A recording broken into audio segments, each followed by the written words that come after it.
So today we're gonna work on the ICP furnace, ICP International Comfort product. Okay, I believe it's a Comfortmaker, model number Nancy 9, Mike Peter David 100, Jordan 14, Apple 2. So basically in this video I will just show you the sequence of operation, and I will tell you the product name in case this is the first time you see a furnace in your life. You know, I just want you to know the names of the parts. Okay, so this is the inducer motor or draft inducer assembly or inducer assembly. Basically it's an assembly, motor, housing, and a wheel. This is the main gas valve. So gas valve basically feed the system and is controlled and managed by the control board, and also flame sensor. This is the one that usually allows this guy to keep working. High limit switch senses the heat exchanger area. Roll-out switches, they have these are resettable. There's a button. A lot of time if you have no heat to check them, you might be tripped. Again, there's a lot of stuff have to do with this. I will explain later. But if you have no heat, and check these first with your finger, if they click, that means they were tripped, and then also could be something really behind it, serious issue behind it. I have rarely seen this guy broken, honestly. Okay, this is a pressure switch. Basically it just senses the pressure of the inducer, make sure the motor is working properly. Flame sensor, it's here. Basically flame sensor, it's just a safety switch. Again, it makes sure that the gas that is feeding from the gas valve is firing up, is not like fresh or unlid. Okay, and the other stuff we have is the igniter. So the igniter is here. Usually igniter, it comes on when this is okay. The pressure switch is usually sensing good pressure. It will allow this thing to ignite. So basically that's what ignite the whole thing.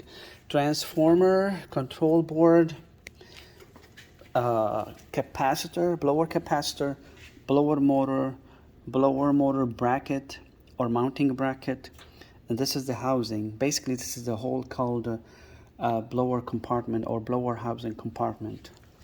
Okay, safety switch is here.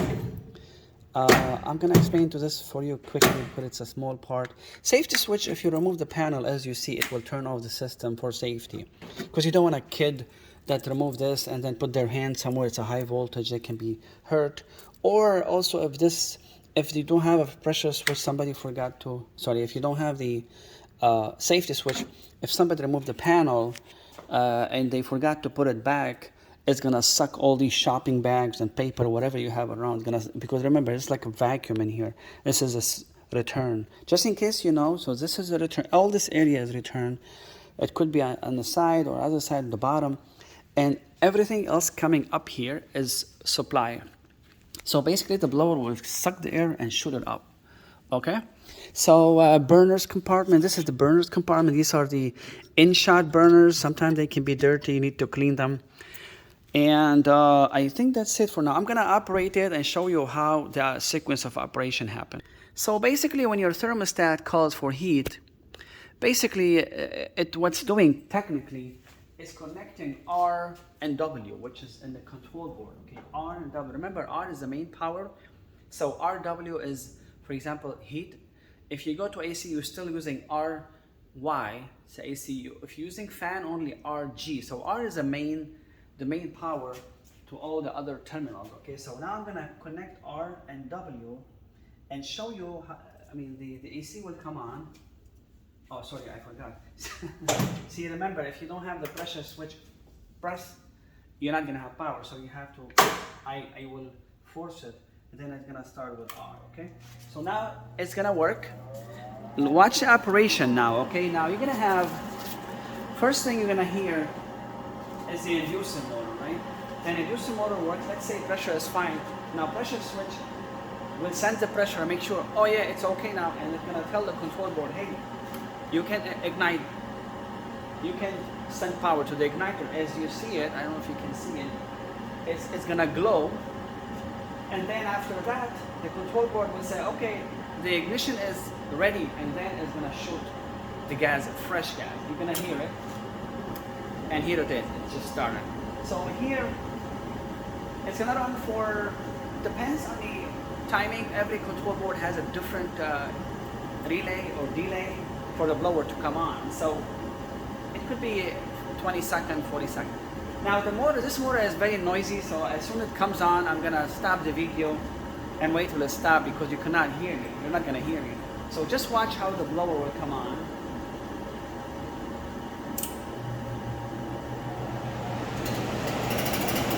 Okay, now we're gonna go in reverse. Let's say the thermostat is satisfied and it's gonna disconnect R and W, which usually happen in a thermostat. But I will do it manually. I will stimulate like the thermostat is satisfied, and you will watch. First, the burners will stop. See, the burners will stop, and then this inducer motor, that's the sequence of operation in reverse. Okay, so first thing that happens, the gas valve will be de-energized, stop, and then this guy is gonna stop. It's gonna run. Sometimes other furnaces run longer because you need to cool down the heat exchanger and purge all the heat from there. And then also the blower. So this blower takes a lot of time. So I'm gonna cut the video, and I'm not gonna make you wait for like 2 minutes till it stops. So the inducer, the main blower stopped. It was very noisy. You cannot hear me. Other things I want to tell you, so you remember, these are the burners. This is the gas manifold, and everyone has a small orifice that they call orifice. There's an later when I take the burners off, I will show you. So basically, all of you have to know is these manifold, gas manifold, and these burners, in-shot burners. Usually they shoot into the heat exchanger. Okay, the other thing I was going to tell you is here, I'm missing that part. If you have the same furnace, you're gonna see a trap.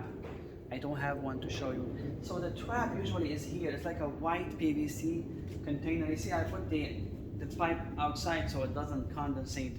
But usually there is here a trap, condensate trap. This one sits in here. I don't have it, so just don't be confused.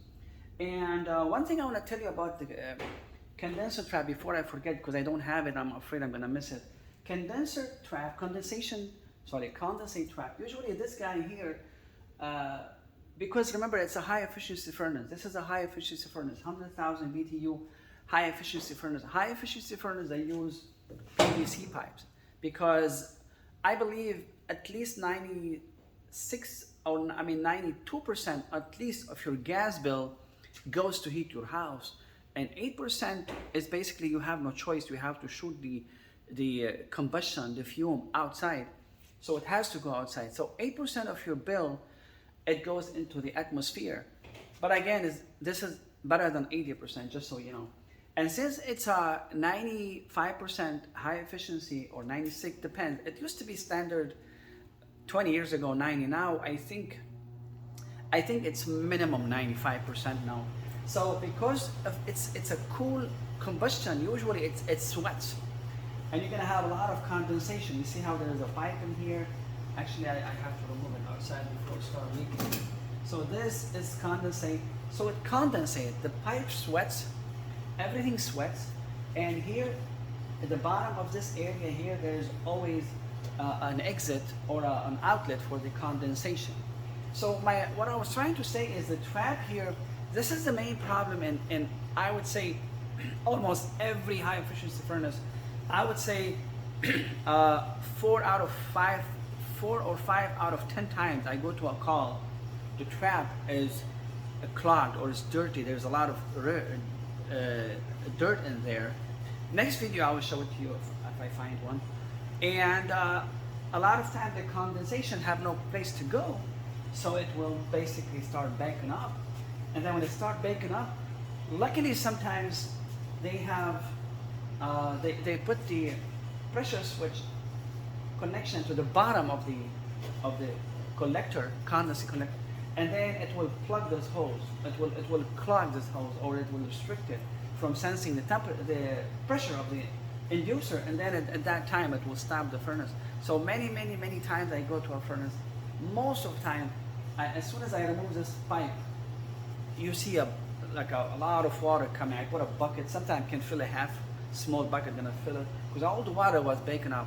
Sometimes you can hear splashing because the wheel, there's water sometimes always here, sometimes all the way here. You can hear the blower is flashing like splashing or touching the water. You can hear shh like this. So just keep in mind, make sure if you don't call a company, if you know how to do it, make sure you check the condenser. Oh my God, forgive me.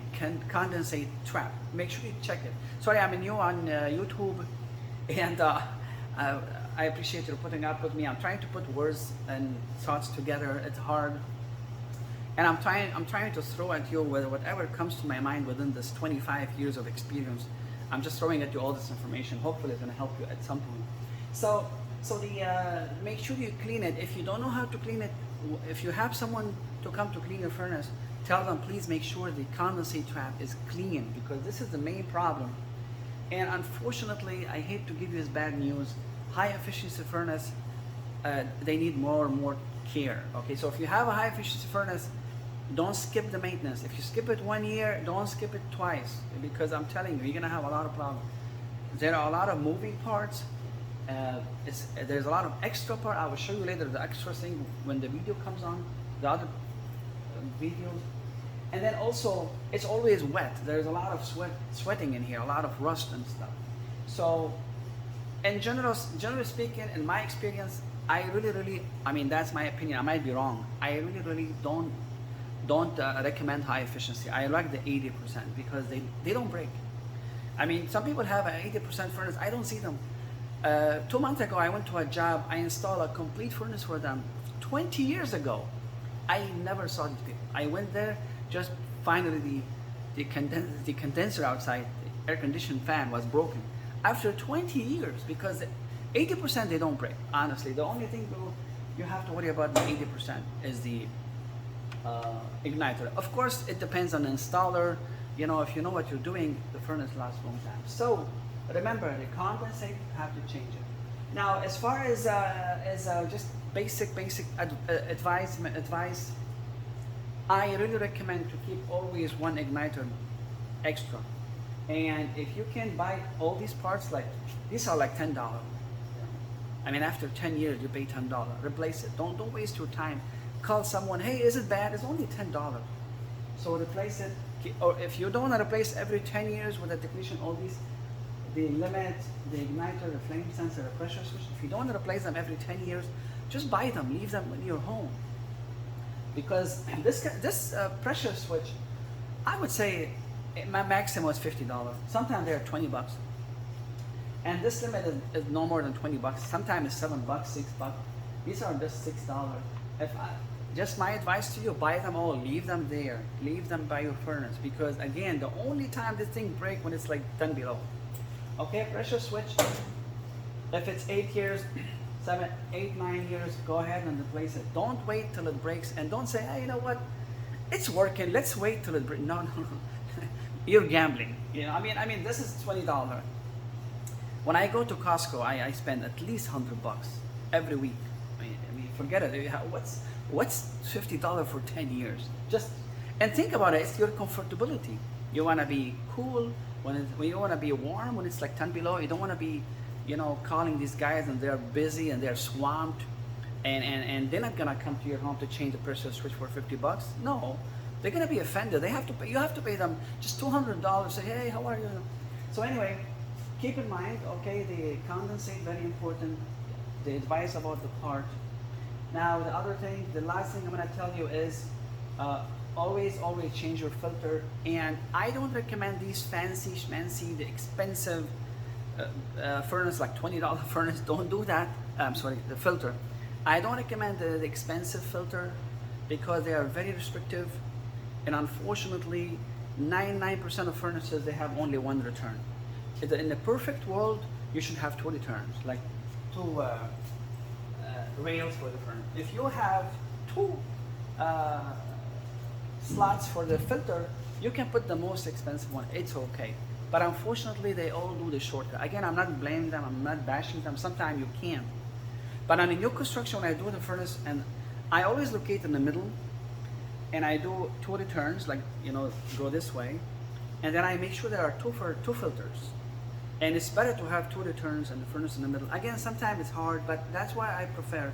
And then when you have 2 filters, you can put any filter you want. I don't care how restrictive they are. But if you have only 1 filter, which is unfortunately 99%, your furnace cannot afford a restrictive furnace, an expensive one. You have to buy the one that you can see through. It's a fiberglass, right? It's like a fiber, you can see, like, and they do the same thing. They're gonna just protect your furnace from dust, and they're gonna keep the coil, AC coil, not plugged. Because if you, the main purpose of the filter is to keep your condenser from clogging. And if you have a high efficiency furnace, it will come later. I will take the heat exchanger, I'll show you. The heat exchanger of high furnace efficiency, usually there are 2 heat exchangers. There is a main heat exchanger and there is an auxiliary heat exchanger. The auxiliary heat exchanger is very fine. It's like the same, like sometimes it could be very, very fine. So a lot of dirt can plug it. So that's the main purpose of the filter.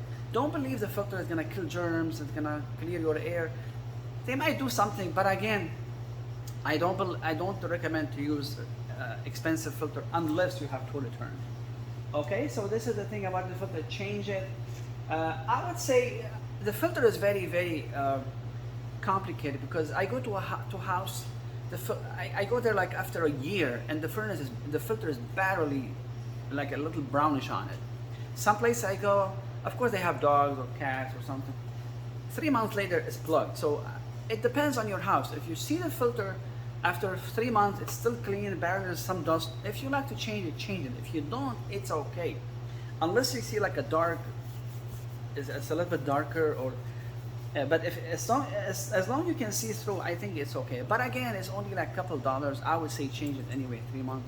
But that's what I'm telling you. Sometimes I go to a place that's 1 year and the filter barely dirty.